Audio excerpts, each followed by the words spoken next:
Ya, oke ya. Jadi pertanyaannya, ketika kita bicara tentang success at work with emotional intelligence, tanyanya adalah kenapa kesuksesan di tempat kerja ini hari ini kita bicarakan melalui emotional intelligence. Silakan. Ada yang bisa memberikan tanggapan? Boleh ya. Boleh tulis di kolom chat agar saya bisa membaca. Apa kira-kira? Kenapa kok bukan intelligent quotient misalnya, ya, intellectual quotient misalnya. Kenapa bukan spiritual intelligence, spiritual quotient dan sebagainya? Nah, kenapa bukan yang lain? Silakan. Ada yang sudah bisa menuliskan atau mungkin mau buka mic juga boleh. Nah, biar kelihatan rame.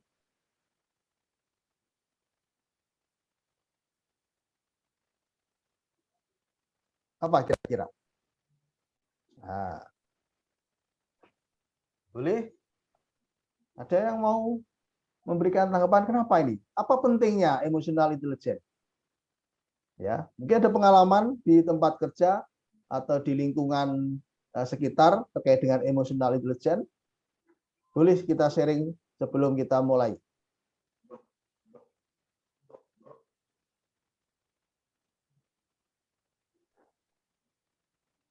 Oke. Ini dari Mbak Indayani. Karena pada masa pandemi ini banyak permasalahan yang berkaitan dengan kontrol emosi. Oke, thank you Mbak Linda. Terima kasih ya. Wah, ini ya, menarik ini kan. Karena kondisi begini, emosi itu biasanya kan mudah ya, tidak terkontrol, mudah meledak gitu ya. Kenapa? Salah satunya adalah karena stres misalnya. Thank you Mbak Linda. Yang lain? Boleh. Apa ini kira-kira?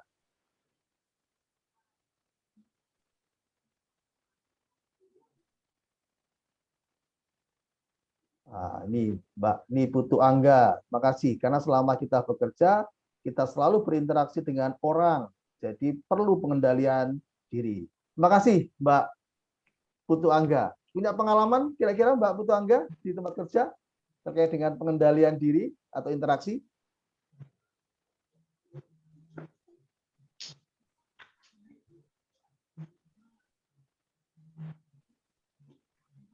Oke. Baik. Nah, saya kira ini menjadi ini ada lagi dari Mbak Dia. EQ yang saya pahami berhubungan dengan bagaimana cara merespon emosi. Sehingga ketika kita bekerja dan kita punya emotional quotient yang baik, maka kita akan cenderung bisa memahami permasalahan lebih baik dan secara keseluruhan bisa mencari solusi. Menarik. Terima kasih Mbak Diah Wisma Stuti. Oke, wah ini sudah mungkin kalau kita sharing ini akan lebih banyak nanti ini ya hal-hal yang bisa kita diskusikan ini karena memang menjadi sangat menarik ya. Oke teman-teman semua ya. Jadi kita akan bisa melihat gitu ya kenapa ini menjadi penting gitu ya. Oke.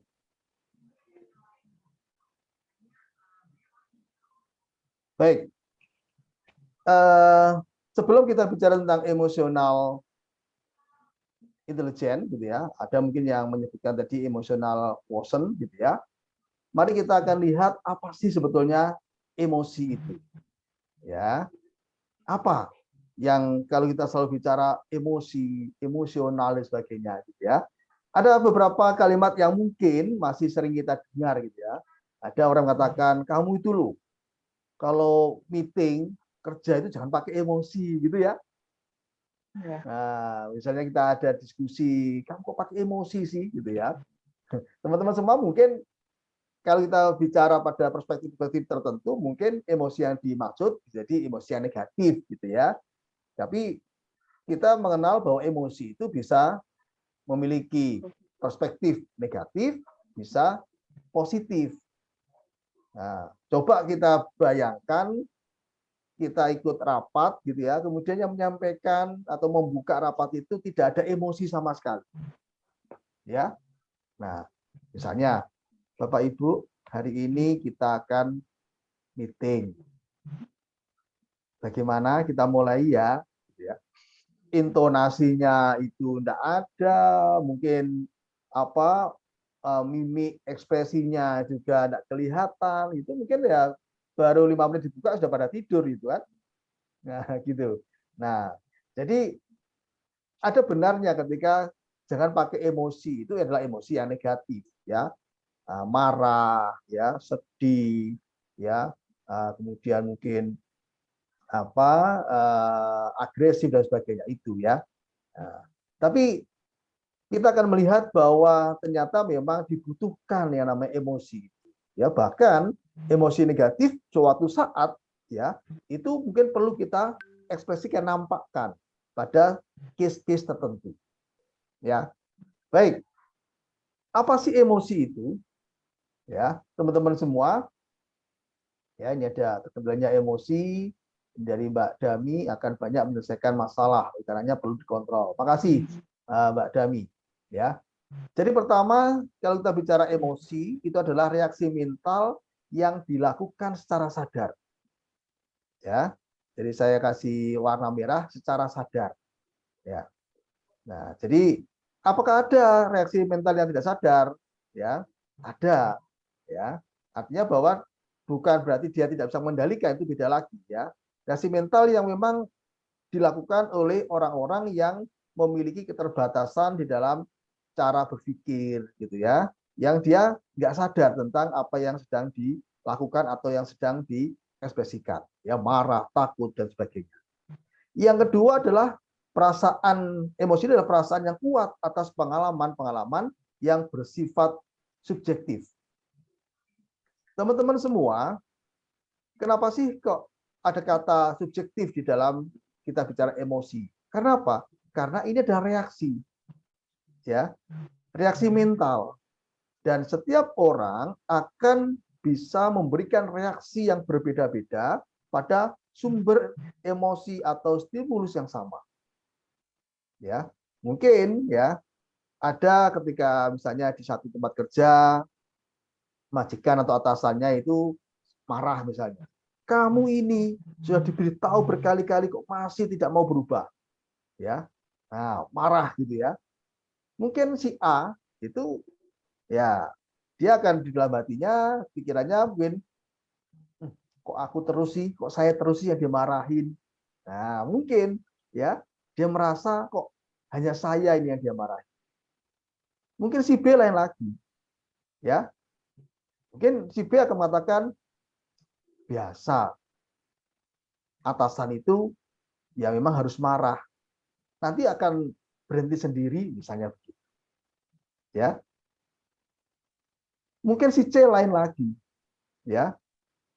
Si C mungkin tidak memperhatikan ya, tidak memberikan respon apapun gitu ya. Ya, mungkin ya dia mengatakan bahwa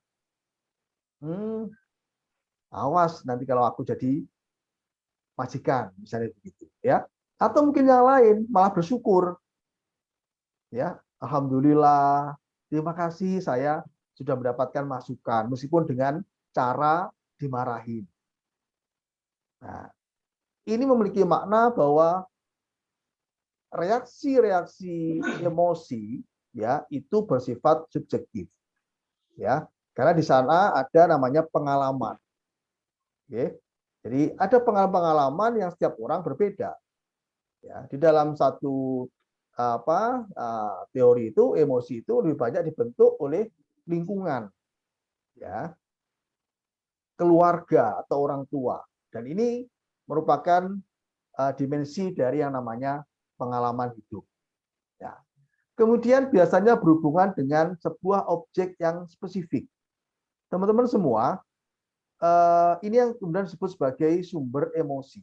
Ya, bahwa sumber emosi itu sangat-sangat banyak.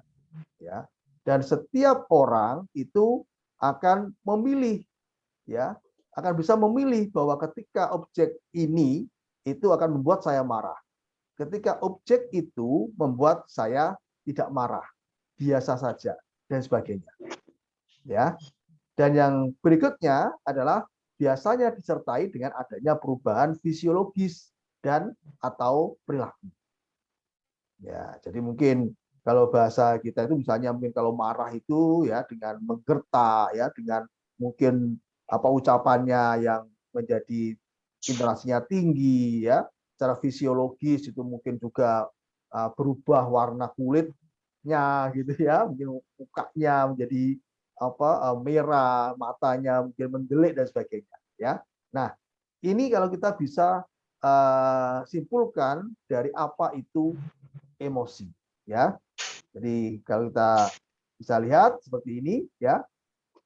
Jadi ada sumber emosi ya masuk ke kita ya yang memiliki sifat ya pengalaman dan sebagainya yang sangat subjektif ya.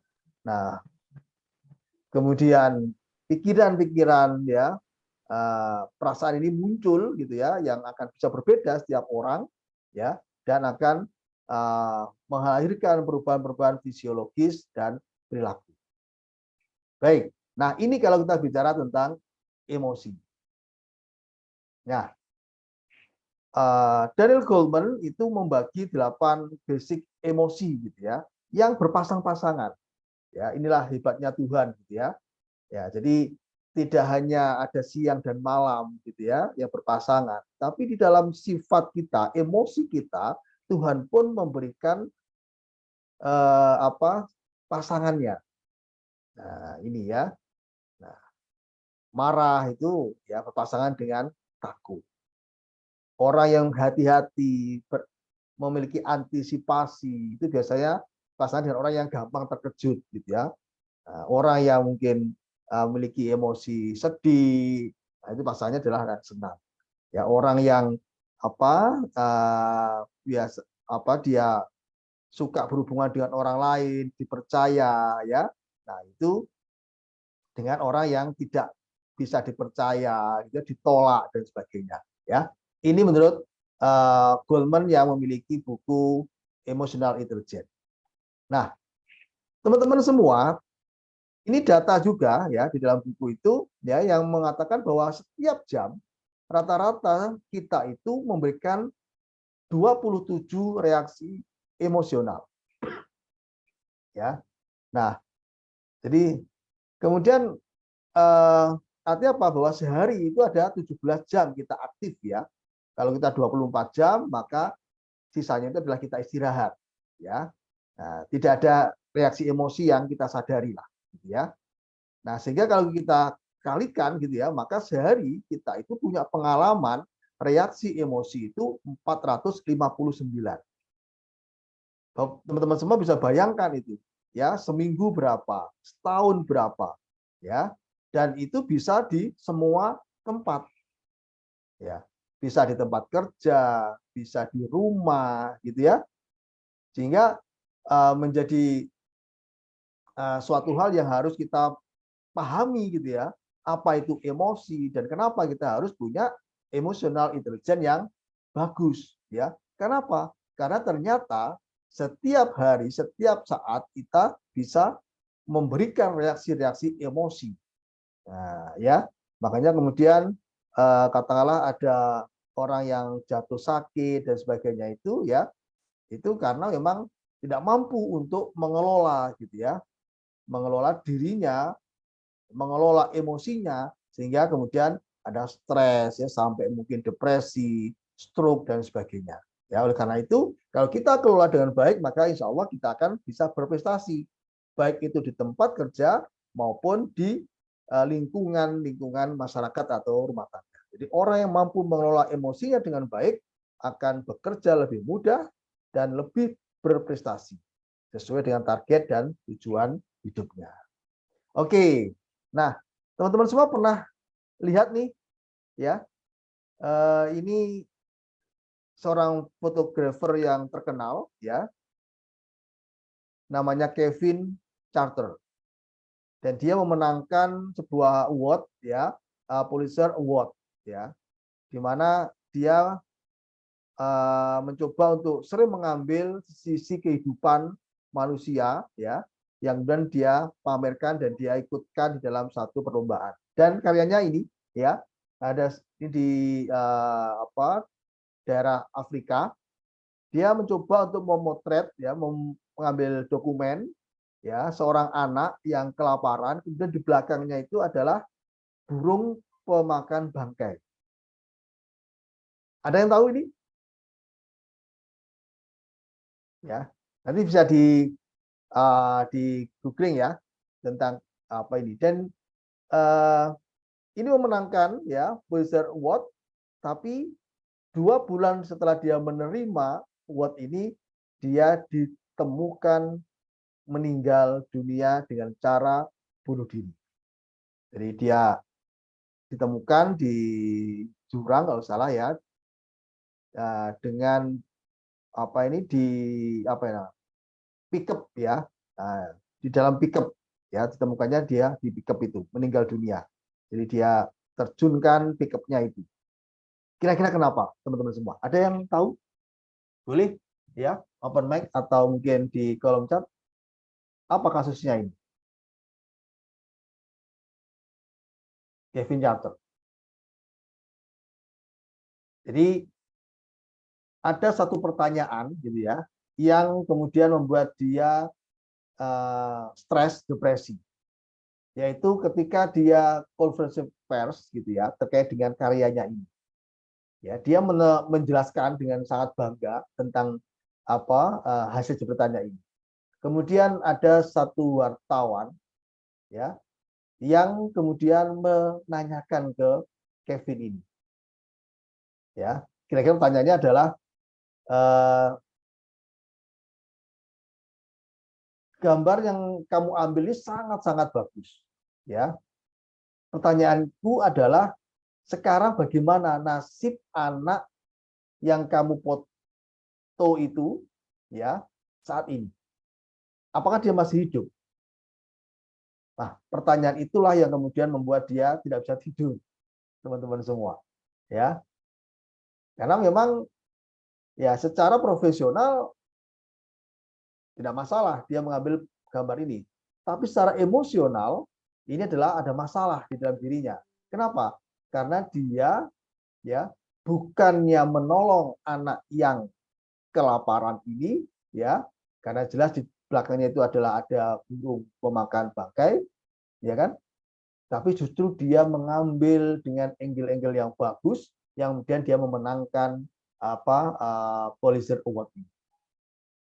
Itu yang kemudian dia stres dan mengakhiri hidupnya. Jadi pertanyaannya, bagaimana nasib anak yang kamu potret itu? Apakah dia hari ini masih hidup? Ya, jadi ternyata ada problem-problem emosional di situ, ya, di mana, ya, secara secara profesi, ya, tidak masalah, ya, tapi di dalam konsep kehidupan sosial ini bermasalah, ya. Nah, ini. Oke. Nah, kemudian ada lagi, ya, ada yang namanya marshmallow test yang dilakukan oleh Walter Mischel, gitu ya. Ini dari Stanford University. Ada yang tahu ini? Ini terkait dengan emosi, ya. Ada yang tahu? Silakan.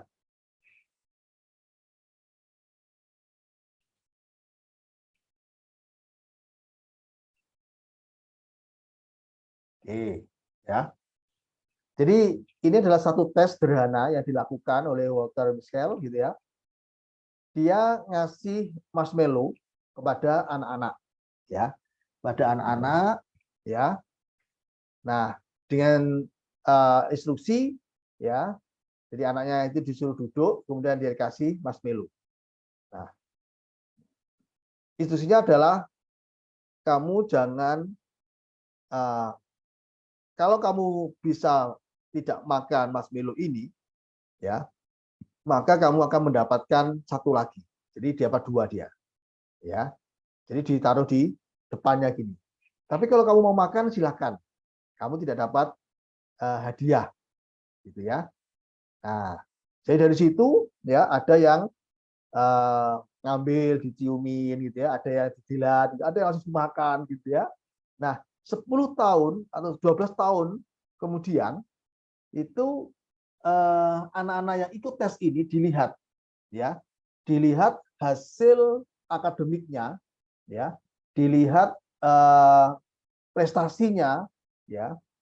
Ternyata anak-anak yang tidak memakan marshmallow ini itu ternyata prestasi akademiknya lebih bagus. Ya, dia punya prestasi di bidang non akademik juga baik.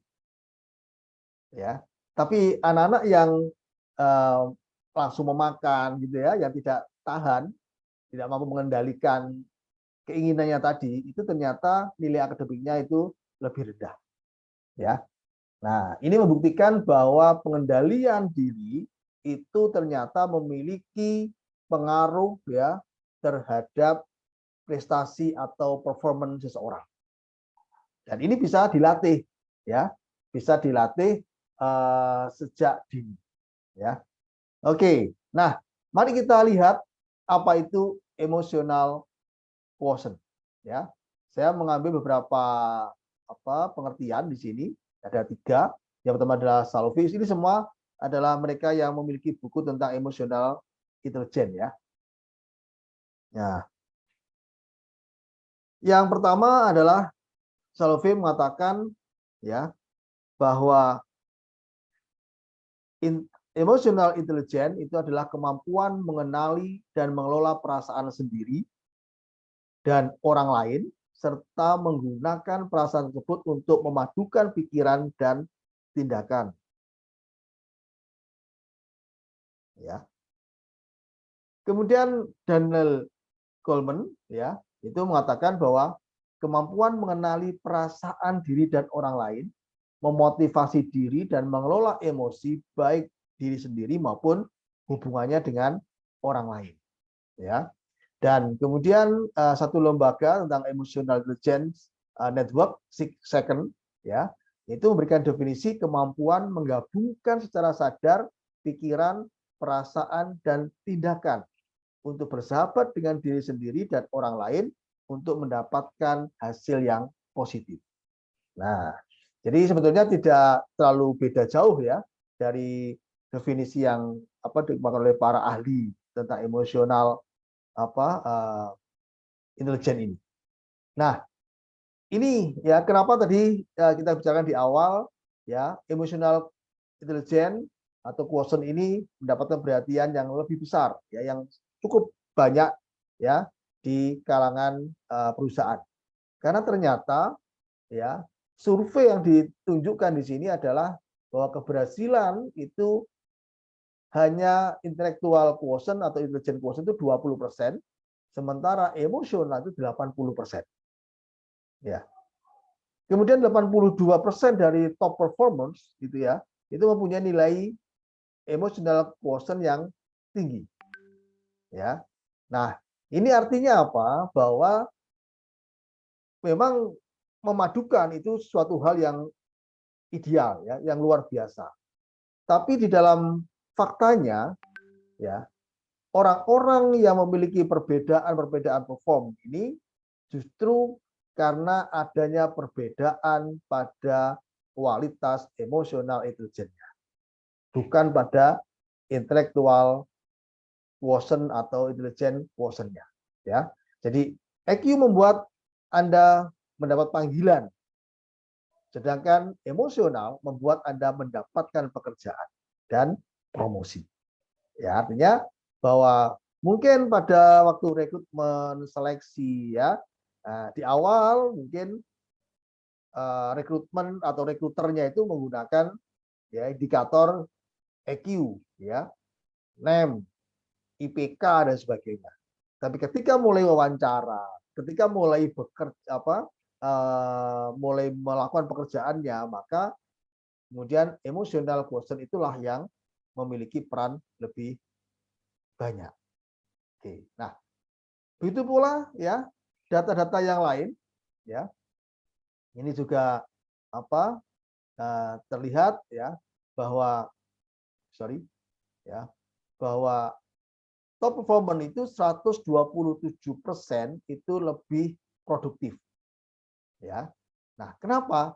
Karena ternyata 2/3-nya itu ya karena kemampuan emotional intelligence yang berbeda, ya. Sementara hanya 1/3 itu ya dipengaruhi oleh kemampuan kognitif dan keterampilan, ya. Bahkan top leaders itu adalah 4/5 itu ya yang membedakan dengan yang bukan top leader itu adalah emosional kompetensinya. Nah, ya. Jadi teman-teman semua, kalau kita lihat data ini, fakta-fakta ini, maka sesungguhnya emotional intelligence itu memiliki peran yang cukup besar di dalam pekerjaan, juga di dalam kehidupan keluarga maupun masyarakat. Nah, ini ada gambar ya yang menunjukkan ada 3 karakteristik orang yang bekerja itu. Ya, ada namanya engage, ya, ada not engage, ada active disengage. Engage itu adalah memiliki keterlibatan gitu ya, keikatan yang sangat kuat. Nah, itu ya. Jadi engage istilahnya dalam psikologi industri itu adalah engagement, keterikatan. Ya. Nah, itu bisa ditunjukkan ya dengan satu gambar ini di mana tipe orang ini adalah dia tidak mudah dipengaruhi oleh lingkungan. Ya, dia akan tetap bekerja, ya, dia akan tetap berkarya, melakukan aktivitasnya tanpa banyak dipengaruhi oleh mungkin emosi lingkungan ya, emosi teman-temannya atau mungkin atasan dan sebagainya. Sementara yang not engage ya, yang dia tidak terlibat, ya tidak terikat, itu istilahnya dia akan melakukan pekerjaan ketika dia dilihat orang, lihat temannya, lihat atasannya, ya. Jadi fluktuasinya sangat cepat, ya. Jadi tidak stabil, ya. Jadi kalau dia mau bekerja, ya ketika ada stimulus bonus, dia mau lembur kalau jelas berapa yang akan dia terima, itu adalah not engaged, ya.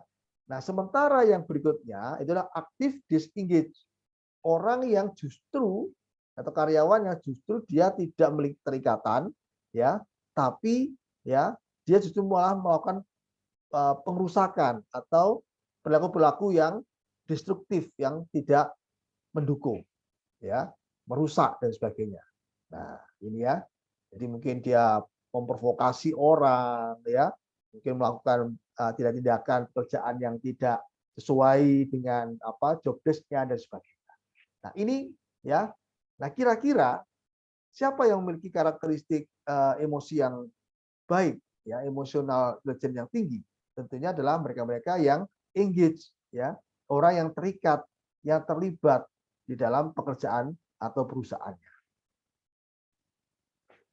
Nah, teman-teman, ini ada foto. Kira-kira apa yang teman-teman bisa lihat dari gambar ini? Nah, silakan. Boleh ditulis di kolom chat. Ya. Ini anak yang yang belajar online. Ini kelihatannya gimana nih anak-anak ini? Serius ya? Nah, apa yang teman-teman bisa lihat dari gambar ini? Silakan. Oh, bad mood. Oke. Ada yang lain? Kenapa kira-kira bad mood? Sedang kesel. Ya. Mbak Karina sedang kesal. Oke. Ada lagi? Bosan. Oke. Kira-kira kenapa kok kesel, bad mood, bosan itu kira-kira? Kira-kira kenapa ini? Ya. Kalau terlihat ya dari gambar ini anak ini ya sedang melakukan aktivitas pembelajaran online ya, tapi kelihatan bosan, kesal, bad mood. Kira-kira kenapa?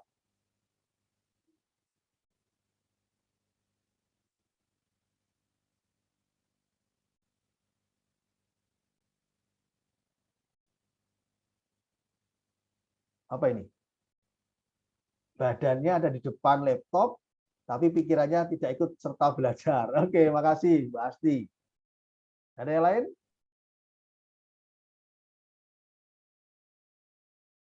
Tidak paham dengan materinya. Oke, makasih Mbak Karina. Ya, kira-kira apa lagi nih? Kurang dapat berinteraksi langsung dengan orang di sekitarnya, hanya fokus pada materi online. Oke. Nah, ada lagi? Kira-kira kenapa?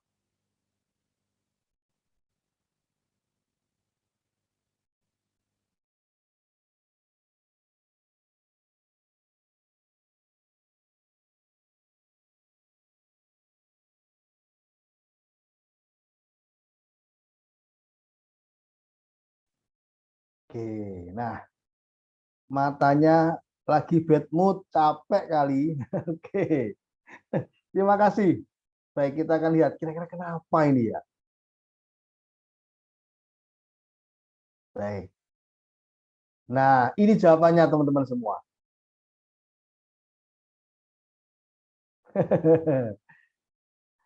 Nah, jadi kenapa dia bad mood, kesel gitu ya?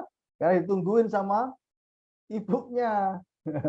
Dan ibunya membawa sandal.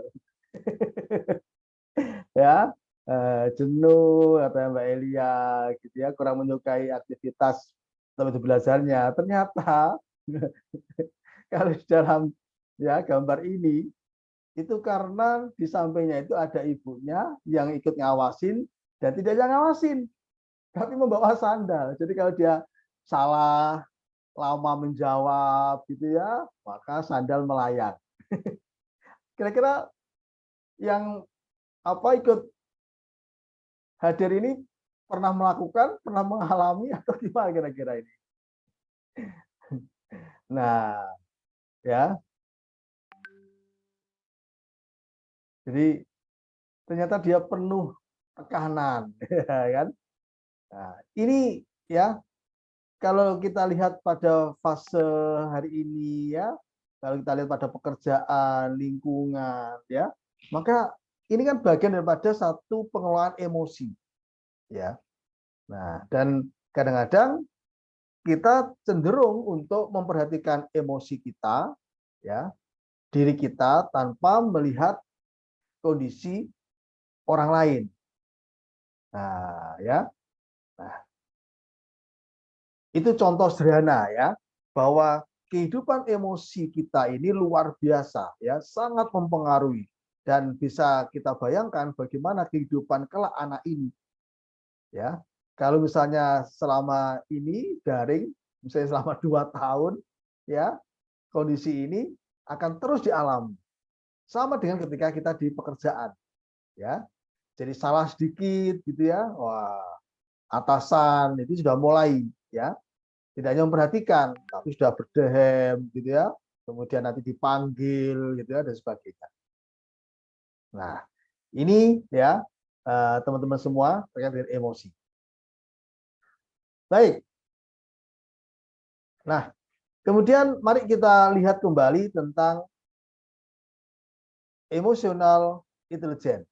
Nah, kita bisa melihat kalau teman-teman kemarin pernah ikut ya tentang mengembangkan bakat melalui multiple intelligence, maka sesungguhnya emotional intelligence ini merupakan bagian dari multiple intelligence, di mana di situ ada kecerdasan interpersonal dan kecerdasan intrapersonal. Ya, jadi secara sederhana sebetulnya emotional intelligence ini kita bisa lihat pada 4 aspek. Ya, pertama adalah self awareness, ya, kemudian self management yang ini akan menghasilkan self performance. Kemudian yang kedua adalah pada interpersonal, itu adalah pada social awareness, ya. Kemudian relational management yang akan melahirkan people's performance, ya. Jadi intrapersonal, ya. Jadi kesadaran tentang dirinya, ya. Bagaimana dia mengenali emosinya, ya. Kenapa kok emosi ini muncul? Nah, ini adalah self awareness. Ya, kemudian self management. Bagaimana kita mulai mengelola emosi ya diri kita ini. Kita punya pilihan mau meneruskan emosi marah ataukah kemudian tidak meneruskan. Itu adalah self management. Jadi kalau ada kalimat saya ingin hidup ya seperti diri sendiri. Ya, saya ingin seperti diri sendiri, bukan seperti orang lain. Mungkin pada perspektif ini kurang tepat. Ya, mengapa? Karena kalau dia pemarah, ya, apakah kemudian dia harus mempertahankan ya sifat marahnya itu? Maka kan tidak. Ya, maka ada namanya self management. Ya, begitu pula dengan self social awareness. Ya, jadi kita pun harus memahami tentang kondisi orang lain, ya, kondisi lingkungan kita, sehingga kita akan mendapatkan yang namanya good relationship. Ya, nah ini kalau kita bicara secara sederhana bahwa dimensi di dalam multiple di dalam emotional intelligence itu ya yang ada dalam ranah intrapersonal dan interpersonal itu wilayahnya ada di multiple intelligence ya. Dan kalau kita mampu untuk mengolah ini maka tidak sangat mungkin gitu ya bahwa kecerdasan yang lain ini akan bisa meningkat. Contoh nih ya, ketika kita mulai memiliki social awareness, maka mungkin ya, kecerdasan linguistik kita itu akan meningkat. Mengapa? Karena kita akan cenderung untuk bertanya, cenderung untuk menyapa, ya, memberitahu dan sebagainya. Nah, maka linguistik akan bisa naik, ya. Nah, begitu pula ketika misalnya kita sadar, ya, bahwa ternyata saya memiliki kemampuan yang terbatas pada emosi ini misalnya, atau saya cenderung untuk tidak bisa mengelola emosi ini, ya. Nah, kecerdasan itulah kemudian akan bisa meningkatkan kondisi-kondisi yang lain. Saya, oh kalau gitu saya coba yang rileks ya. Nah, maka mungkin kita menggunakan musik gitu ya, misalnya begitu. Musikal itu kecerdasan musikal itu ternyata mulai meningkat. Ya, dari mana? Dari kesadaran kita bahwa kita perlu relaksasi, gitu kan? Nah, ini ya. Jadi sangat mungkin ketika intrapersonal dan interpersonal yang kita miliki dalam ranah emotional quotient ini meningkat, maka kecerdasan yang lain itu juga akan meningkat, ya. Baik. Nah, sekarang bagaimana ya cara kita mengembangkan kecerdasan emosional? Teman-teman semua, kita mengambil pada 4 tadi ya, self awareness, self management, social awareness, dan relationship management. Nah, 6Second, salah satu lembaga networking pada emotional intelligence itu, dia memiliki 3 ranah sebetulnya, 3 dimensi ya, selain yang dikatakan oleh Daniel Goleman ini, ya, yaitu know yourself, choose yourself, dan give yourself. Nah, jadi di dalam konteks know yourself ini, maka kita perlu untuk mengenal emosi diri. Misalnya, saya ini kok gampang marah ya kalau ada kalimat negatif tentang diri saya. Misalnya gitu. Artinya apa? Dia tidak bisa dikritik. Ya, dikritik misalnya, kamu itu loh kok sukanya kok dominan. Kamu kok nggak mau memperhatikan pendapat orang lain. Tiba-tiba kita langsung naik, ya, emosi kita muncul marah. Nah, berarti kita harus tahu ini, ya. Oh, saya itu punya yang namanya sifat marah, emosi marah, ya. Nah, polanya bagaimana? Polanya adalah ketika saya mendapatkan kalimat-kalimat negatif dari orang lain. Nah, jadi kita memahami polanya, ya. Nah, atau mungkin yang lain adalah saya menjadi mudah marah ketika saya dihina, misalnya. Ya, Saya tidak diajak bicara misalnya, ya. Saya tidak diperhatikan di lingkungan sosial, saya marah. Ini yang harus kita kenali. Jadi emosi diri dan memahami pola pattern-nya, pola emosi itu muncul, ya. Nah, kemudian mulai, ya, choose yourself, ya. Kita harus mulai untuk memilih alternatif reaksi yang terbaik dari sekian banyak itu. Misalnya tadi contoh, ketika misalnya di tempat kerja, di lingkungan, ketika ada yang kritik, kita marah. Maka kita bisa mencari alternatif reaksi yang lain selain marah. Misalnya begitu, ya. Jadi kita tahu, ya, bahwa ketika kita marah itu apakah bisa menyelesaikan masalah. Nah, ya. Apakah dengan marah itu kita menjadi lebih baik?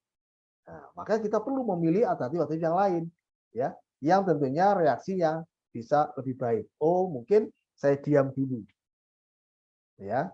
Saya mau mengarahkan emosi dengan cara membuka telinga lebar-lebar. Saya dengarkan semua, ya, masukan, kritikan. Nah, ini namanya self management, ya. Karena ada satu tips gitu, ya, namanya 5-6 second itu, ya. Jadi ketika kita mulai, ya, ada kenaikan emosi atau mulai keluar emosi negatif itu, maka tahan minimal, ya, 6 detik, ya. Nah, 6 detik. Ya, mungkin kita dengan tarik nafas, ya. Mungkin kita dengan mencoba mengalihkan perhatian sejenak, ya. Maka emosi itu akan cenderung untuk menurun. Nah, ini, ya. Jadi arahkan emosi, ya. Kemudian bangun motivasi intrinsik, ya. Ambil satu pertanyaan-pertanyaan mendasar, ya, yang bisa memunculkan motivasi intrinsik. Ya, ini seperti yang pernah kita bahas di self coaching gitu, ya, untuk change behavior itu adalah membangun motivasi intrinsik untuk sebuah perubahan. Sama, ya. Di dalam self management ini kita perlu untuk membangun motivasi intrinsik. Apa itu? Jadi ketika kita sadar, ya, bahwa marah itu bisa lebih runyam gitu, ya, permasalahannya, bahwa marah itu ternyata tidak memberikan solusi terbaik gitu, ya. Maka ketika kita mau mengganti itu, ya, kita yakinkan bahwa, ya, saya sekarang harus bisa mengubah diri. Saya harus tidak boleh marah lagi. Saya terus begitu, membangun motivasi intrinsik itu di dalam diri, karena itu akan merusak diri saya. Nanti saya akan begini terus, ya. Nah, itu. Kemudian melatih optimisme, ya. Ketika kita punya, ya, solusi yang lebih baik, reaksi yang lebih baik, maka kita tahu bahwa di depan itu juga lingkungan juga akan memberikan respon yang lebih baik pula. Maka muncul, ya, perasaan mulai senang gitu, ya, terkait dengan reaksi yang akan kita pilih. Ini adalah choose yourself, ya. Jadi kita punya kesempatan untuk merubah diri kita, merubah emosi kita. Nah, ya. Nah, kemudian berikutnya apa? Dengan social awareness. Ya, meningkatkan empati. Melihat permasalahan dari sudut pandang orang lain. Ya. Ada satu cerita misalnya yang bisa menjadi hal yang menarik untuk kita coba masukkan di emosional intelijen ini, ya. Cerita terkait dengan ada seekor kera, ya. Dia ada di atas pohon, ya. Kemudian pohon itu tumbuhnya itu di sekitar sungai. Saat dia beristirahat, ya, dia kipas-kipas gitu, ya, sedang santai gitu, dia melihat ke bawah sungai itu. Kemudian dia melihat, kaget dia, melihat ada ikan. Ya. Melihat ada ikan di sungai itu. Ya, di kali itu. lalu dia segera meloncat, ya, dalam pikirannya, duh kasihan ini, kalau tidak saya segera tolong ikan ini, pasti dia akan mati karena dia tenggelam. Nah itu pikirannya seekor kera. Akhirnya dia turun, ya, dia ambil ikan itu, ya, kemudian dia taruh di daratan di pinggir sungai. Kemudian dia naik lagi, dia bersyukur, dia merasa bahwa dia sudah menyelamatkan, ya, dia sudah merasa berbuat baik pada ikan tersebut. Ya, nah ini adalah salah gitu ya di dalam konteks bahwa kita menempatkan ya pemahaman kita ya yang justru bisa mencelakakan orang lain. Maka perlu kita untuk meningkatkan empati, melihat gitu ya. Nah, karena kacamata kita gitu ya mau menolong ya belum tentu itu ternyata pertolongan kita itu yang ditunggu-tunggu, yang diharapkan. Maka kita butuh namanya social awareness. Ya, kita perlu melihat ya terkait dengan situasi dengan orang lain dan sebagainya. Kemudian berikutnya adalah give yourself. Ya, relationship management. Ya, menjalin hubungan baik.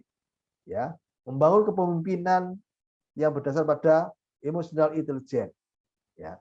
Jadi ketika kita sudah mulai ya bisa social awareness, meningkatkan empati gitu ya, melihat bagaimana apakah lingkungan saya itu memang sedang baik dan sebagainya, maka kita akan mampu untuk memulai menjalin hubungan yang baik dengan lingkungan, dengan orang lain. Ya, hubungan kita akan semakin mesra, gitu kan? Nah, termasuk bahwa kita akan terbangun ya kepemimpinan yang berlandaskan pada emotional intelligence. Ya. Nah, sehingga nanti depannya adalah kita bisa mewariskan ya hal-hal yang baik bukan hanya pada orang lain tapi juga pada diri kita sendiri. Jadi give yourself itu adalah bagaimana kita berperan aktif di dalam memberikan bermanfaat bagi orang lain. Nah, ini kalau kita bicara terkait dengan bagaimana mengembangkan kecerdasan emosional ya. Jadi kenali diri, pahami pola emosi yang muncul itu ya.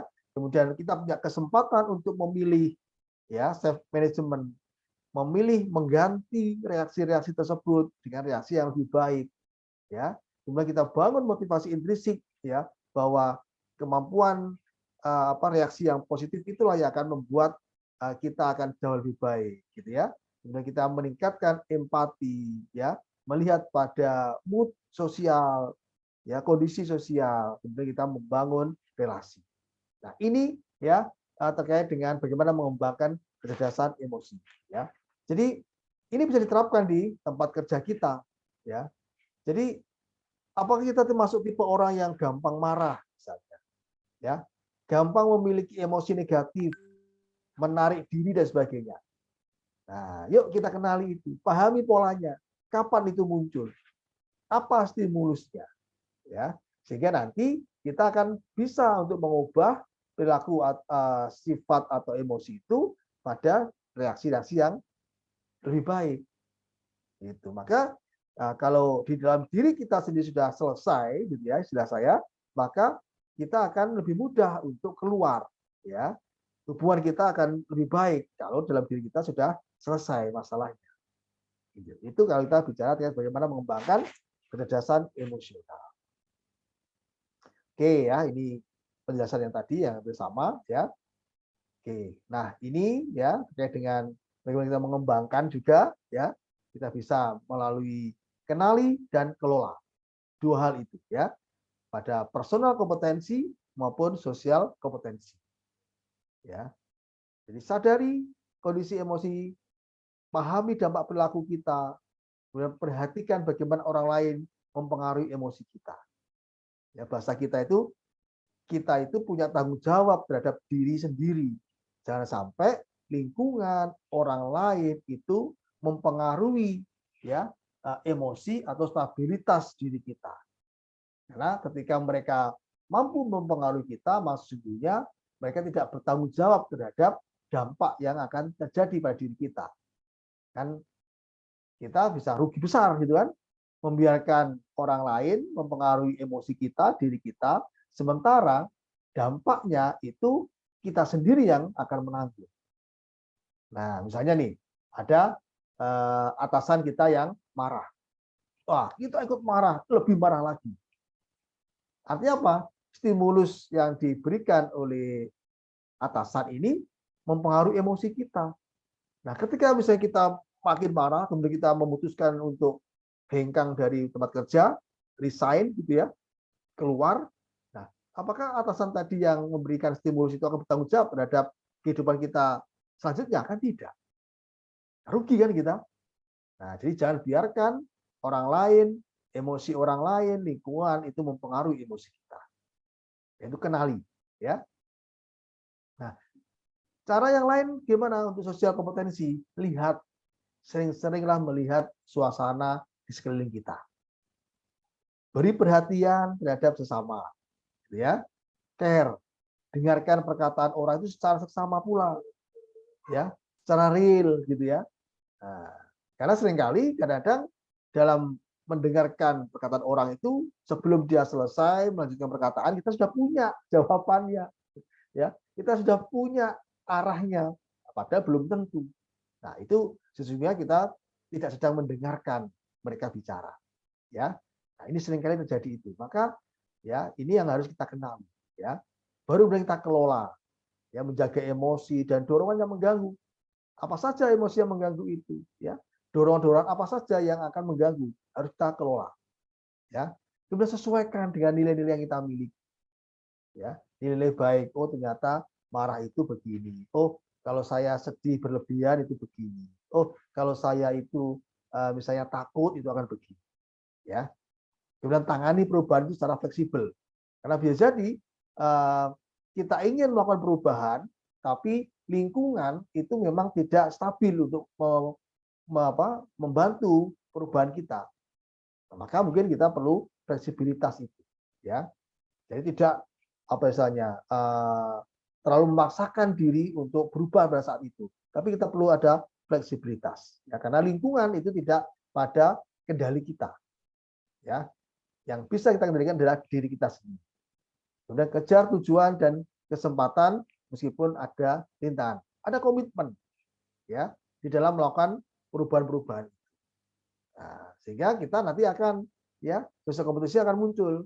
Kita mulai bergaul dengan orang lain, ya, ketika ada konflik kita bisa menangani secara efektif, ya.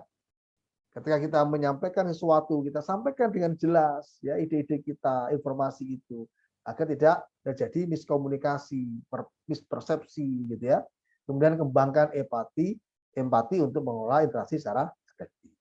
Nah, itu ya teman-teman semua, ya. Kalau ini adalah secara praktis gitu ya. Jadi kita bisa belajar sendiri ini pakai 6 seconds, ya. Nanti bisa dicek juga di internet, ya, tentang cara-cara praktis, ya, untuk mengelola, untuk meningkatkan emosional quotient kita. Nah, selesai, ya. Nah, stimulus yang saya berikan. Oke, silakan. Yuk kita sharing yuk, ya. Saya kira teman-teman ini punya banyak nih, ya, pengalaman-pengalaman, ya, terkait dengan emosi-emosi, ya, yang muncul baik dalam diri kita sendiri maupun dari lingkungan sekitar, ya. Mari kita sharing. Silakan. Jadi itu ya yang saya sampaikan. Jadi bagaimana pentingnya emosional intelligence kita, ya. Nah, jadi kalau kita tidak mulai sekarang mencoba untuk memahami, mengenali, maka kapan lagi, gitu ya. Kita gampang sedih kalau ditanya sesuatu. Nah, kita kenali itu, ya. Nah, oh iya ya, ternyata saya gampang sedih. Oh, saya gampang marah ya kalau begini. Nah, itu kita kenali, ya. Kemudian kita coba ubah itu, ya. Self management.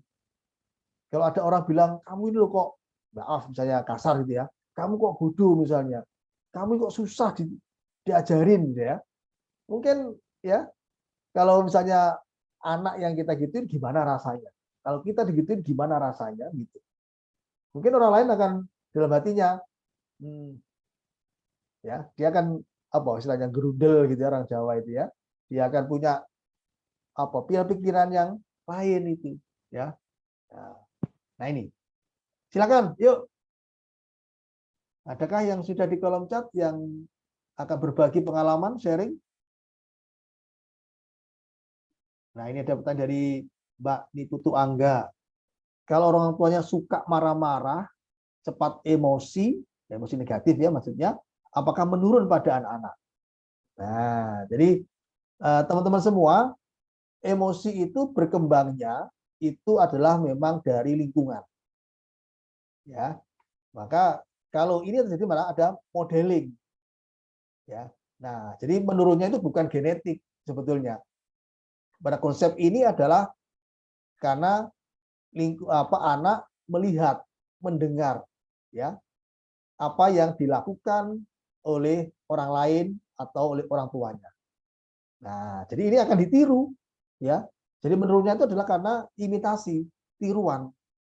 Nah, tapi tidak masalah sebetulnya. Kenapa? Karena ini proses meniru, maka sebetulnya kita bisa mengubah ya.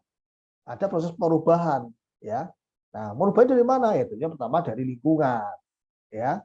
Orang tua misalnya ya. Kemudian yang berikutnya ya anak juga mulai diajak menyadari tentang itu ya, sehingga ikut merubah pula. Tapi ketika ini terjadi pada lingkungan keluarga ya maka tentunya ya lingkungan keluarga utamanya yang harus melakukan perubahan. Nah, kalau bahasa kita ya boleh ya, bahkan mungkin wajib kita minta maaf sama anak kalau memang kita menyadari ada kesalahan di situ di masa-masa yang lalu misalnya ya. Ya, minta maaf ya. Itu kan bukan suatu hal yang kalau orang tua minta maaf sama anak itu kan biasa saja lah gitu ya. Kalau saya begitu sih ya, bukan ada gengsi-gengsian gitu ya. Kalau saya mah kadang anak itu saya cium tangannya dan minta maaf sama anak-anak. Nah itu hal-hal yang bisa kita lakukan ya. Jadi menurunnya itu bukan konteksnya adalah genetik ya Mbak di Putu Angga, tapi memang anak akan meniru ya, mencontoh ya. Apalagi anak-anak pada usia-usia yang golden age dan sebagainya itu kan ya tanpa kita ketahui dia itu sebetulnya sangat perhatian pada kita. Ya, saya punya anak ya di usia sekarang ya sudah 7 tahun sama 9 tahun ya, mau 10 ya, itu luar biasa itu ya. Itu kalau kita salah ngomong aja pasti itu akan menjadi kosakata dia. Ya, jadi kalau saya kita minta lagi sesuatu pasti dia akan ngomongin yang kita sampaikan itu. Oh iya, berarti itu ya dulu yang pernah saya sampaikan kan. Nah, saya katakan jangan ditiru ya. Nah ini makanya kalau di lingkungan keluarga ini luar biasa ya, ada banyak hal yang memang kita harus belajar betul-betul mengelola ya, mengelola emosi ya. Gitu ya Mbak Putu Angga, terima kasih, bagus sekali pertanyaannya. Silakan yang lain atau mungkin ada sharing ya pengalaman-pengalaman di dalam mengelola emosi ini. Tadi Mbak Marta, malam Mbak Marta. Silakan.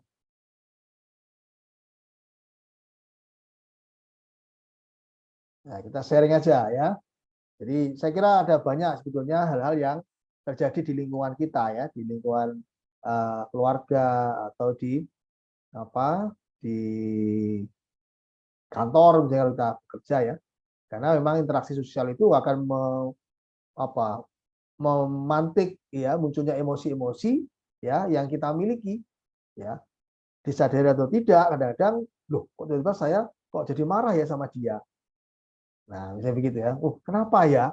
Nah, ini ya dalam mewujudkan emotional quotient yang tinggi ini harus kita sadari, kita kenali why, kenapa ini kok muncul. Ya.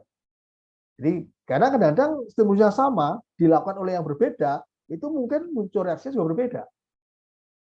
Ya, ada cerita misalnya kira-kira majikan itu, ya ini guyonan juga tapi ya menarik juga ya secara psikologis. Kira-kira majikan itu kalau punya dua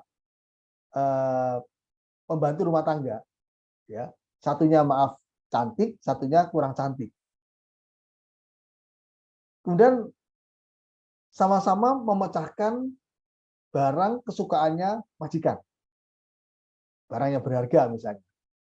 Kira-kira majikan ini akan lebih marah ya kepada yang cantik atau yang kurang cantik? Kira-kira.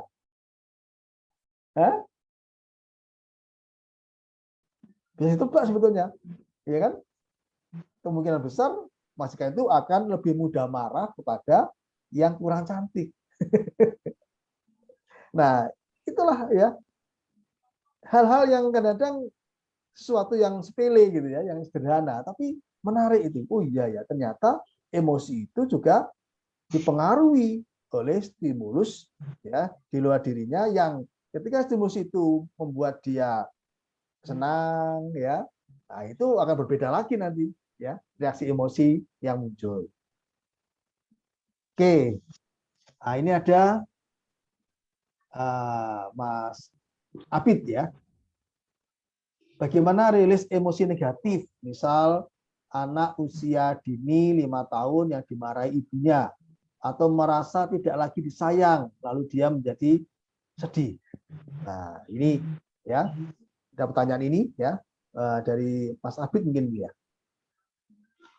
Baik, gimana caranya ini untuk mengembalikan, gitu ya, mengembalikan kondisi emosi anak ya yang dia sudah katakanlah misalnya mungkin bisa jadi ya dia merasa ada hal-hal yang menjadi traumatik gitu ya, yang membuat dia merasa tidak disayang lagi. Nah ini ya mungkin ibunya atau orang tuanya mungkin berlebihan gitu ya di dalam memberikan reaksi emosi kepada sang anak, ya, sehingga anak bereaksi seperti itu. Teman-teman semua, pertama tentunya kita kalau social awareness tadi ya, kita melihat pada konsep itu, maka memang kita harus tahu karakteristik lingkungan, karakteristik orang gitu ya, yang ada di luar diri kita. Contoh anak. Ya. Bagi mungkin anak yang satu dimarahin itu ya, mungkin dia istilahnya saya dengar saya lupa kan gitu kan. Ya, jadi dia mendengarkan tapi dia lupakan. Ya.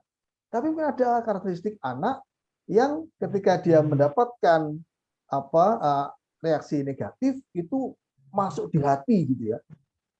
Nah, sehingga tadi mungkin ceritanya misalnya Mas Abid ini itu ada tipe anak yang sangat sensitif terhadap kata-kata negatif, ya, intonasi yang tinggi.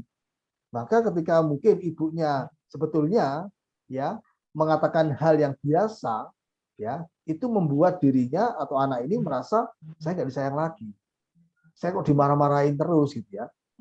Nah, jadi ini pertama yang harus kita sadari bahwa anak orang itu punya karakteristik yang berbeda, yang unik, ya sehingga kata-kata yang kita lontarkan, kita ucapkan akan direaksi yang berbeda. Nah, sekarang bagaimana ya cara rilis emosi negatif itu?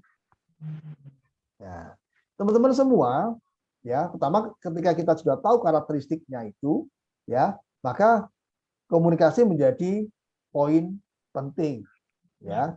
Kita perlu menanyakan kepada anak, apa yang coba kamu ceritain, saya ambil guyon ya, tidak pada suasana yang tegang misalnya.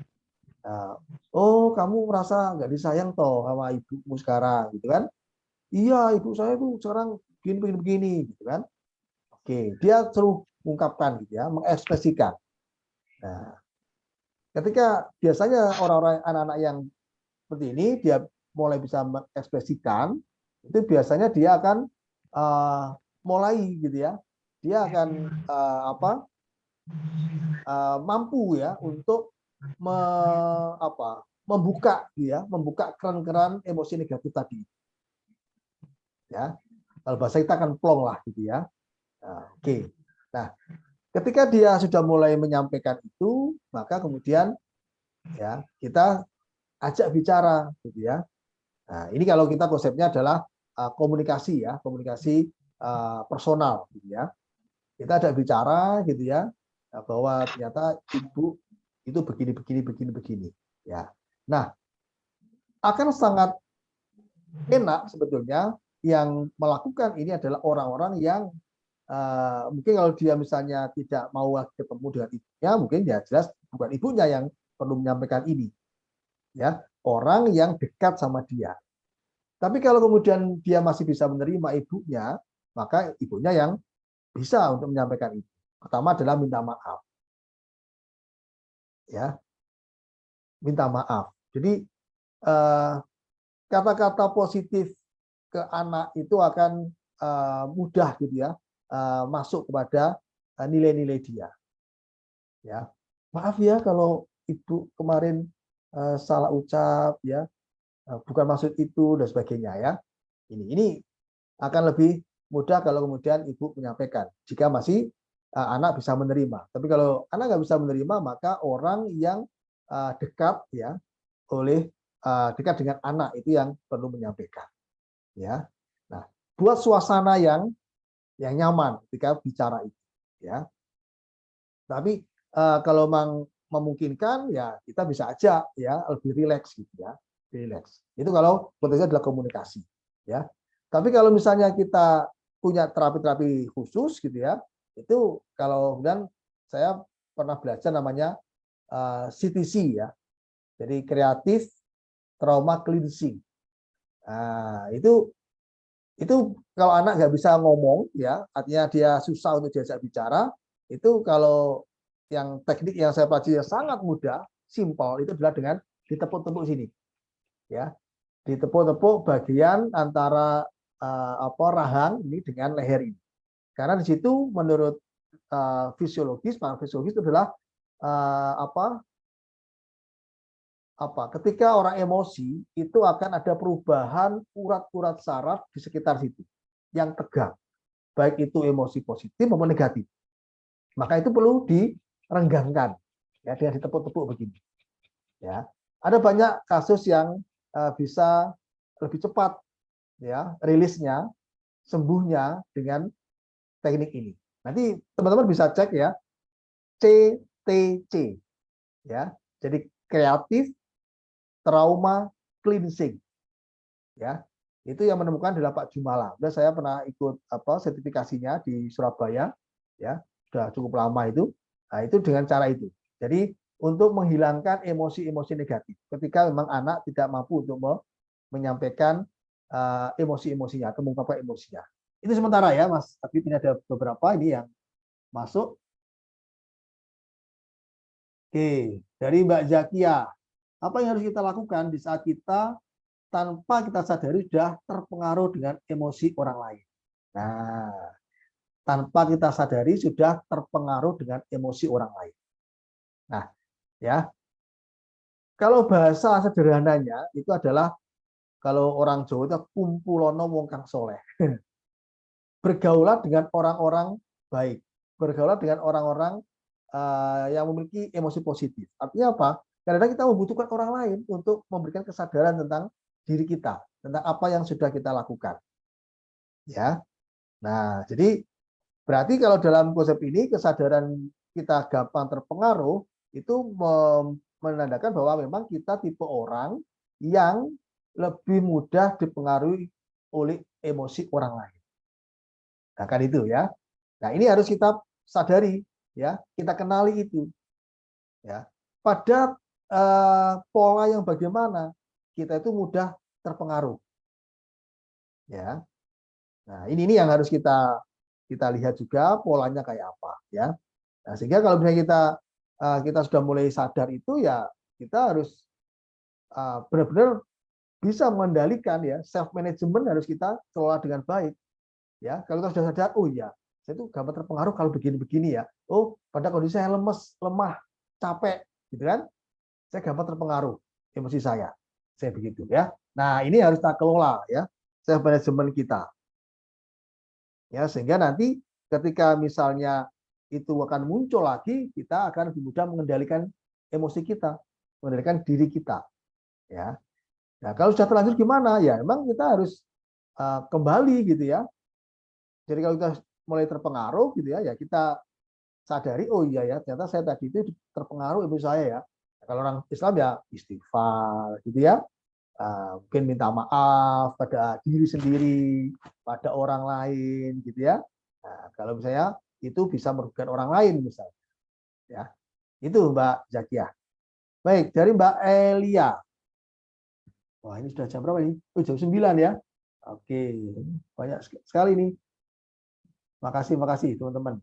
Mbak Elia, Pak, kalau di lingkungan kita ada orang yang sering beremosi negatif.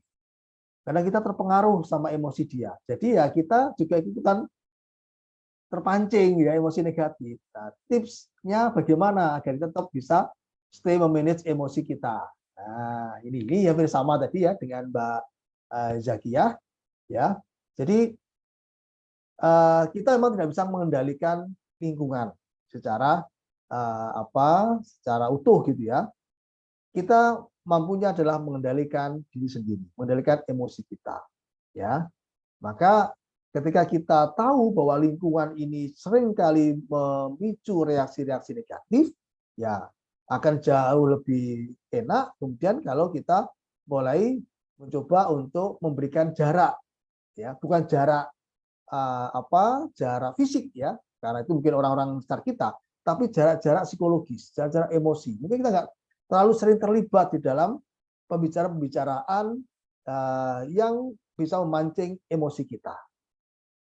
Ya, nah ini jadi kita coba kasih jarak, ya jarak emosional, ya, sehingga kita bisa tahu, oh dia kayaknya ini mulai marah ini, oh, atau dia kok dia sedih dan sebagainya. Nah, kita tahu. Nah, ketika kita tahu bahwa orang tersebut sedang marah, sedang sedih, maka sebetulnya kita akan lebih mudah untuk memanage diri kita, gitu kan?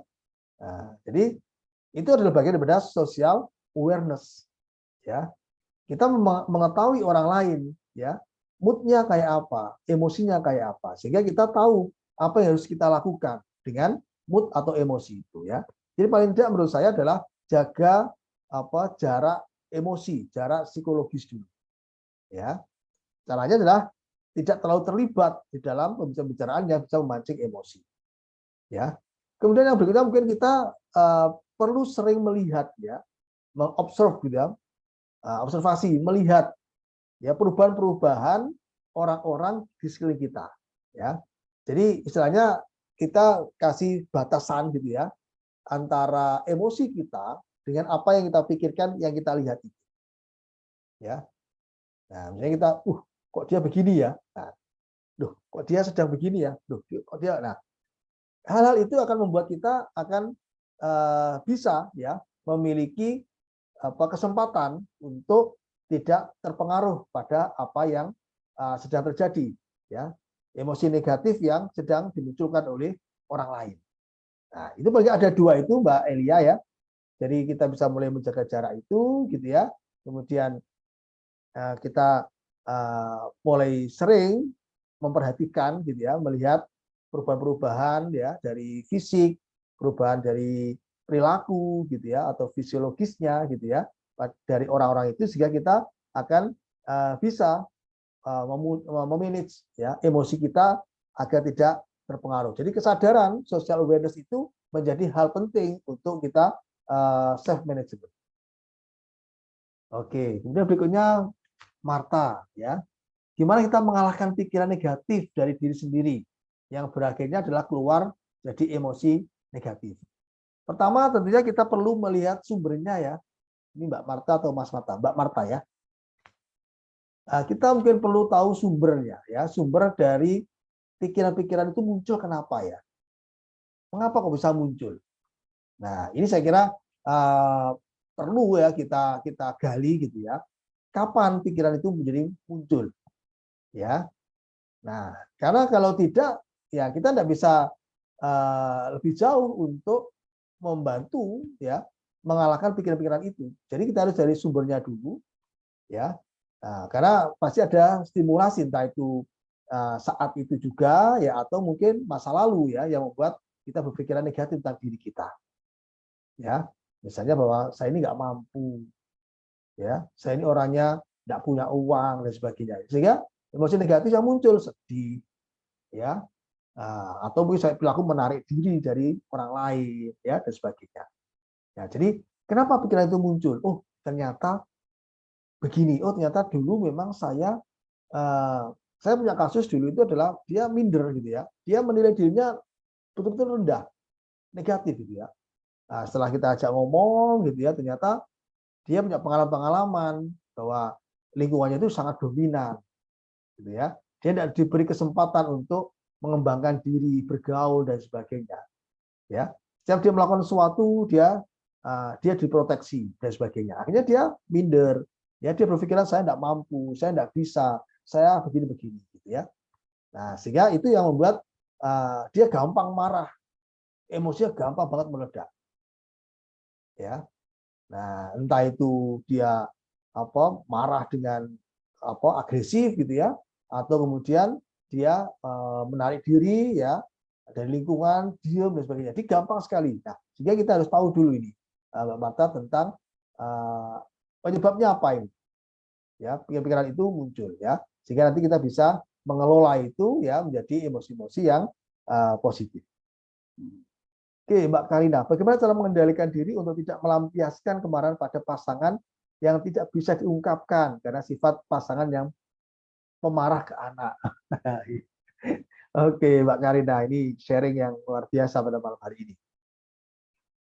Gimana cara melampiaskan kemarahan pada pasangan ya yang tidak bisa diungkapkan karena sifat pasangan yang pemarah ya. Ini artinya gini, mohon saya dikoreksi ya, Mbak Karina. Jadi kita ini pasangan kita ini pemarah pada anak gitu ya. Betul ya. Kemudian cara mengendalikan diri untuk tidak melampiaskan kemarahan pada pasangan.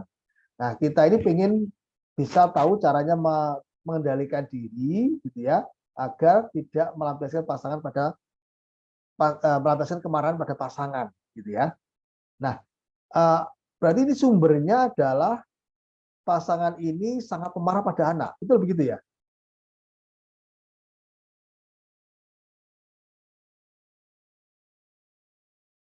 Mungkin begitu ya. Jadi kalau lihat sini bagaimana cara mengendalikan ya.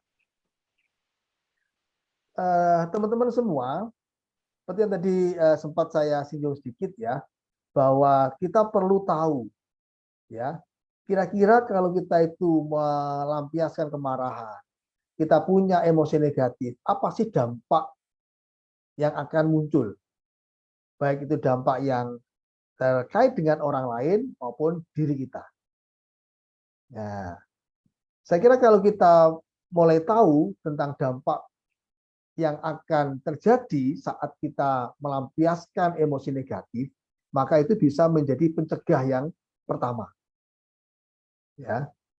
Jadi proteksi yang pertama itu adalah kita tahu ya tentang dampak dari kemarahan, dampak dari lampiasan kemarahan itu, atau emosi negatif yang lain. Ya. Kemudian yang kedua, konteks melampiaskan kemarahan ini saya kira mungkin perlu itu ya dipikirkan kembali ya. Melampiaskan di sini itu apakah kemudian betul-betul kita marah dan kita itu pengen gitu ya orang lain itu tahu, orang lain itu merasakan hal-hal yang negatif atau bagaimana ya. Karena memang yang namanya melampiaskan kemarahan itu menurut saya ya ini menurut saya pribadi ini perlu kita hindari ya. Karena sekali kita melampiaskan kemarahan, seringkali kita sulit untuk mengendalikan itu. Ya. Karena kalau kita sudah mulai marah, sudah kita lampiaskan, kemarahan itu keluar menjadi satu perilaku tertentu, maka jangan-jangan kita sulit untuk mengendalikan kembali. Nah, ini yang lebih berbahaya lagi. Ya kan? Nah, ini yang saya kira menurut saya memang kita harus memahami bahwa apakah ada manfaatnya kalau kita melampiaskan kemarahan itu, apalagi dengan pasangan ya, dengan pasangan ya. Nah, mungkin bukan melampiaskan kemarahan ya, tapi kita mencoba untuk mencari solusi, ya, agar kemarahan itu tidak muncul. Nah, saya kira itu mungkin lebih baik, gitu ya. Kita perlu mencari solusi agar permasalahan itu tidak membuat kita menjadi makin marah atau menimbulkan kemarahan. Nah, sehingga nanti akan muncul, gitu ya, kita mulai menyadari, kita mulai mengelola, kita mulai apa istilahnya, mengenali, gitu ya. Oh, begini, oh begini, oh begini, gitu ya. Nah, yang kedua adalah kita kalau misalnya ini kan terkait dengan pasangan, gitu ya, maka saya kira kita sangat tahu sebetulnya karakteristik pasangan kita, entah itu kekuatan maupun kelemahan. Nah, gunakan itu ini menjadi senjata, gitu ya. Jadi senjata kita, ya, kalau kita tahu kelemahan dia, kita masuk dari situ, gitu kan? Karena saya kira kalau kita ini pasangan, gitu ya, saya kira kita tahu ya kekuatan dan kelemahannya, apa yang disukai, apa yang nggak disukai, ya. Sehingga justru sebetulnya ini akan lebih mudah, ya, lebih mudah untuk kita mengelola, ya. Oke, itu ya. Jadi mungkin komunikasi ya, Mbak Karina, saya kira menjadi kunci juga, ya, agar pasangan juga tahu bahwa kita sedang marah, ya. Artinya kita menyampaikan bahwa kita nggak suka dengan apa yang dia lakukan, gitu ya. Jadi bukan melampiaskan kemarahan, gitu ya, tapi cari cara agar pasangan itu tahu bahwa kita tidak suka dengan apa yang sedang dia lakukan, ya. Nah, entah itu karena dia sangat pemarah dengan anak sehingga nggak suka, gitu ya. Nah, kita sampaikan, ya. Insya Allah kalau ini pasangan, gitu ya, akan punya jalan keluar yang lebih baik, ya. Oke, itu kemudian ada lagi Mbak Niputu Angga. Oke, bagaimana ini ciri-ciri anak yang emosional itu bagus seperti apa, Pak? Kebetulan anaknya Mbak Niputu ini cowok usia 17 tahun, suka outdoor dan ikut OSIS, hobi modif motor. Wah, keren ini. Ya, suka ikut klub fotografer dan cenderung cuek dalam penampilan. Ini ada yang ditiru kayaknya ini ya. Oke, terima kasih Mbak Niputu. Wah, ini tipe-tipe cowok yang wow ini ya, menurut saya ini ya menarik ya. Dilihat aja Mbak Niputu ya, Putu Angga ya, bagaimana dia mengelola emosinya ya. Nah, ketika dia misalnya berhubungan dengan orang lain, kalau tipe-tipe begini kayaknya ya Mbak, saya tidak tahu ini. Ini hanya kayaknya saja penilaian saya dari luar. Ini emosional intelligence-nya bagus kayaknya. Ya. Kenapa? Karena ketika dia fotografer itu kan dia sebenarnya social awareness-nya tinggi ya. Dia bisa mengenali ya objek-objek yang kemudian dia ingin ambil. Maka dia butuh itu social awareness. Nah, kalau itu yang dimiliki, maka dia memiliki emotional quotient yang baik ya dari aspek social awareness ya. Termasuk misalnya dia suka hal-hal yang outdoor ya, punya aktivitas OSIS itu ya, tipe-tipe orang yang kalau dia tidak memiliki emosional quotient yang tinggi biasanya tidak mudah ya untuk bisa dia bertahan dengan aktivitas itu ya. Nah, jadi kalau dari apa pilihan-pilihan hobi perilakunya, saya melihatnya bahwa anaknya Mbak Niputu Angga ini memiliki karakteristik emosional quotient yang baik ya. Tapi ini perlu kita gali lagi ya. Nah, masalah penampilan, nah ini memang usia 17 Mbak ya. Nah, itu kan dia ingin menampilkan bahwa saya ini gini loh apa adanya. Apalagi dia tipe-tipe orang yang suka modif motor gitu ya, fotografer itu memang justru malah kalau ya menjadi aneh juga kalau kemudian orangnya itu klimis gitu ya, apa klimis gitu ya, yang sangat perhatian pada penampilan gitu ya, justru malah itu bukan tipe-tipe orang yang suka outdoor ya. Justru malah mungkin dia melihat bahwa karakteristik orang-orang yang suka outdoor, ya, kemudian hobi-hobi fotografi itu biasanya adalah orangnya cuek pada penampilan, maka dia ikut, gitu ya. Ya, karena sebagian besar mungkin begitu. Ya, tapi saya yakin akan bisa berubah, ya, akan bisa berubah. Ini masih usia 17 tahun, usia yang dia sedang mencari, gitu ya, membuat ini loh aku, ibu, ini loh aku, ma, gitu kan ya. Nggak usah ditekan-tekan, gitu ya. Hanya yang penting bahwa apakah nilai-nilai yang dia lakukan itu memang nilainya pada track yang baik, itu aja sih value-nya. Ya, saya juga punya ini malah keluarga yang itu rambutnya gondrong, gitu ya. Dia fotografer, dia suka banget, gitu ya. Dia punya proyek-proyek seperti ini, gitu ya. Ya, jadi saya biarkan aja, saya ya nggak apa-apa, gitu kan. Yang penting kamu bisa bertanggung jawab dengan dirimu, gitu kan. Nah, tapi kalau misalnya ini masih 17, tetap diajak bicara agar value norma-norma yang kita sepakati di keluarga, di lingkungan sekitar itu tidak terlanggar. Ya. Nah, dan kalau ada yang kritik, ya, biasanya gitu kan, ada yang nggak suka, itu loh kok penampilannya cuek, ya kita senyum aja lah, gitu ya. Kita senyum aja. Yang penting anaknya enjoy aja dulu, gitu ya. Sambil tetap itu, yang penting value, nilai, ya, itu. Itu Mbak Tuang ya. Terima kasih. Itu kayaknya sharing terakhir ya dari teman-teman, luar biasa ini ya. Boleh dong yang bisa buka kamera ya, biar kita abadikan ya, meskipun sudah pada keluar ini ya, enggak apa-apa, yang ada yang bisa silakan, yang bisa boleh buka kamera ya.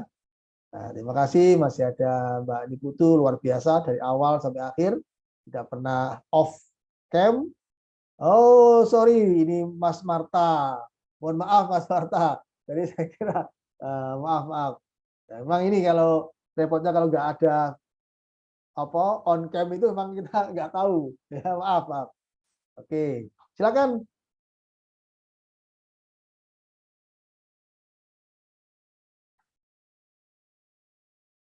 Bisa dibantu?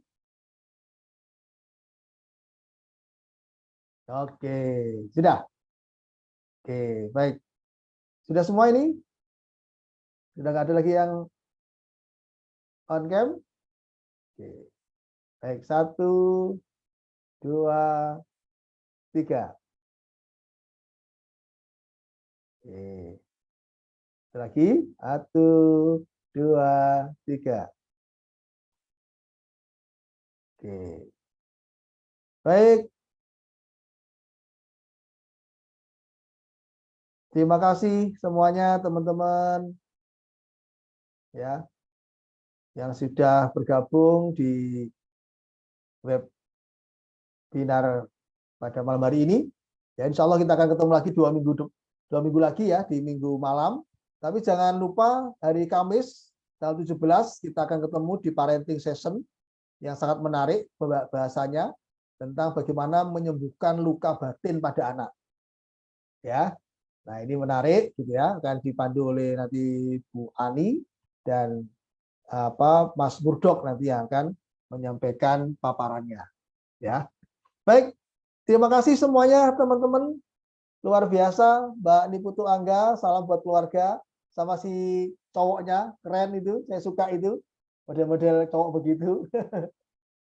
Oke, Mbak Linda, salam buat keluarga di Kalimantan ya. Mbak Jakia, Probolinggo. Mbak Elia di mana ini? Di Jakarta? Di Garut, Pak. Oh, Jawa Barat. Iya, di Garut. Oke, Mbak Kusmiati, Mas Marta, semuanya, Mbak Dami, ya, terima kasih. Semoga selalu sehat, ya, selalu bahagia, sukses untuk semua aktivitasnya, pekerjaannya. Semoga kita ketemu lagi di webinar berikutnya. Selamat malam, salam sejahtera. Assalamualaikum warahmatullahi wabarakatuh. Waalaikumsalam warahmatullahi wabarakatuh.